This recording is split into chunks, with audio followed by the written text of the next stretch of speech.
E aí, pessoal, estamos aqui de volta. Eu prometi ontem que iria continuar acompanhando durante o dia as manifestações golpistas dos bolsonaristas aí. Ao final do dia, o que se revelou é que a manifestação de Brasília especificamente ela ficou bastante abaixo do que se esperava em número de pessoas presentes. A de São Paulo já foi um pouquinho maior, a do Rio de Janeiro foi maior que as outras duas.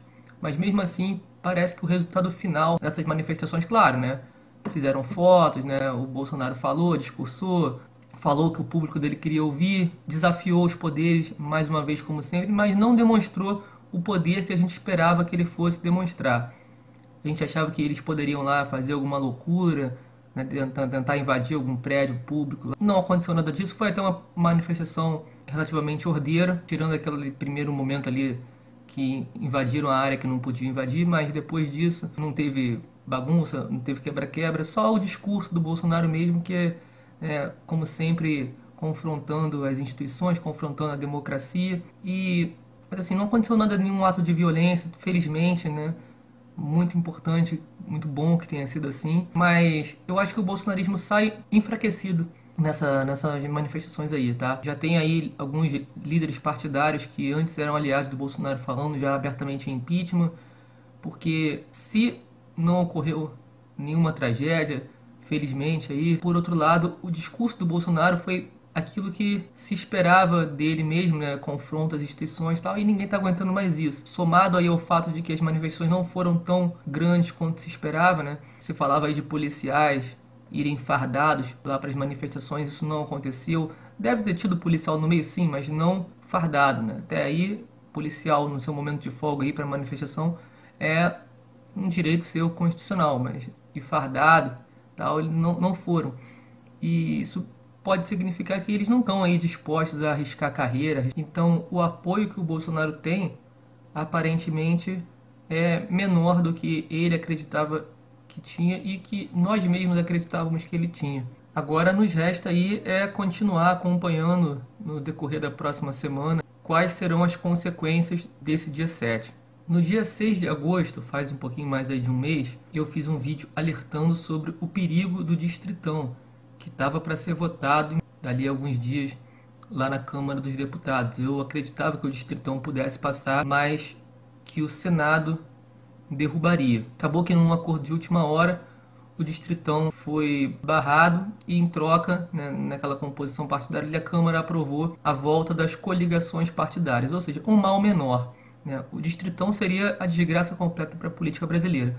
As coligações partidárias eu também acho muito ruim e falei isso também numa live alguns dias depois, no dia 14 de agosto, lá no canal do Daniel Dalense, também com a participação da minha amiga Juliette Matos. E chegamos basicamente num consenso, né, de que pior dos mundos seria o Distritão, menos pior as coligações partidárias nas eleições proporcionais e menos pior ainda seriam as federações. A Juliette até comentou que pessoalmente achava uma coisa boa, mas que ainda tinha dúvidas de como elas iriam funcionar na prática. Já a minha opinião é que as federações não seriam interessantes nesse momento. Nós temos muitos partidos políticos que não representam às vezes ideologia nenhuma, são meramente fisiológicos, são partidos com dono. Na minha opinião, deveria que o sistema forçasse esses partidos a irem se fundindo. Com a cláusula de barreira que está vindo aí, eu acho que é uma tendência natural que esses partidos fisiológicos comecem a se fundir. E já os partidos ideológicos, de repente eles podem continuar, mesmo sem ter fundo eleitoral, tempo de TV, mas conseguem resistir mais algum tempo. Então, idealmente, as federações até seriam uma coisa boa para preservar esses pequenos partidos ideológicos, né, como o PCdoB, por exemplo, mas não é para agora. Por quê? Porque se as federações forem aprovadas, ninguém mais vai querer se fundir. A verdade é essa. Para que você vai se fundir, que é o extermínio do seu CNPJ, vai ser absorvido por outro partido, ou dois vão se juntar e vão se transformar num novo, fusões e incorporações, no caso, não vão mais acontecer. Todo mundo vai se federar. É melhor se federar do que se fundir. Então, eu acho que nesse momento não seria muito interessante que a gente tivesse as federações aprovadas. Eu prefiro que os partidos fisiológicos vão se fundir no primeiro, depois lá na frente a gente pensa em aprovar novamente a federação. O PCdoB, que é um dos mais ameaçados aí dentro do campo dos ideológicos pela questão da cláusula de barreira, né? Ele precisou incorporar o PPL na última eleição para passar na cláusula de barreira, agora a cláusula de barreira está 0,5% mais alta, Então o risco é enorme. E o PCdoB está se agarrando aí nessa hipótese de que as federações sejam aprovadas.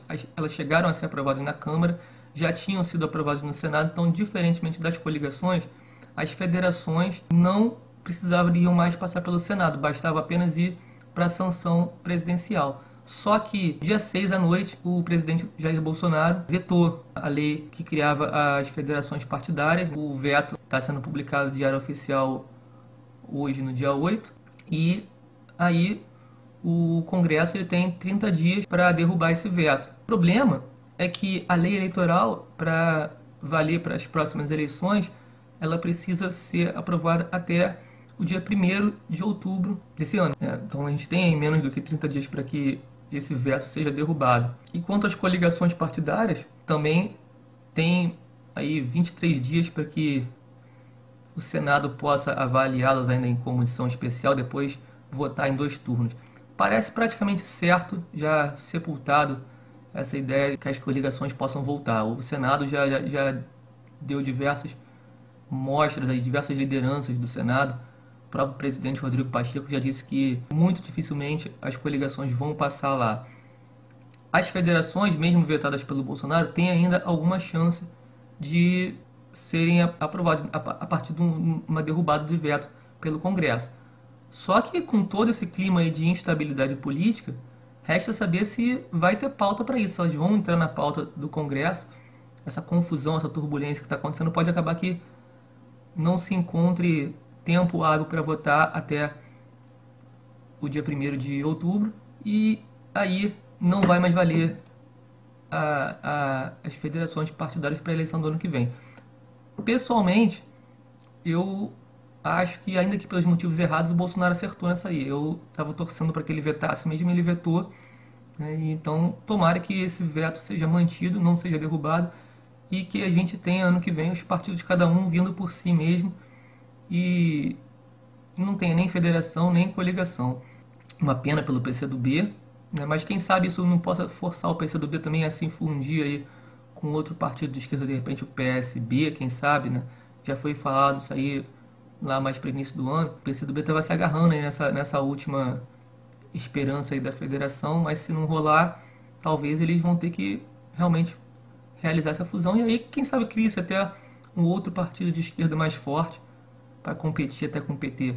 Acho que pode sair coisa boa disso aí. De qualquer forma, sem as coligações, eu acho que a gente vai ter uma eleição muito melhor no que vem, um Congresso em 2022, eleito em 2022, mas que vai tomar posse em 2023, uma Câmara dos Deputados, pelo menos, muito melhor do que temos hoje, mais ideológica. Vão ter menos partidos representados na próxima Câmara, então vai ter um pouco mais de unidade, né? E esses partidos fisiológicos aí do Centrão tendem a perder espaço. Eu acho que isso vai contribuir bastante com a melhora da política brasileira, e o presidente que assumir em 2023 tem grande fé que não vamos ter mais o Bolsonaro. Tomara que ele nem consiga terminar o mandato, mas se conseguir, que não se reeleja, o próximo presidente que pegar o Brasil aí vai ter uma maior facilidade de negociar, de conversar republicanamente com o Congresso, sobretudo com a Câmara dos Deputados, a partir das eleições do ano que vem, que eu acho que tem tudo para ter um resultado melhor do que o que temos hoje, né? Até porque aquele Congresso, como foi eleito em 2014, pior do que aquilo não tem.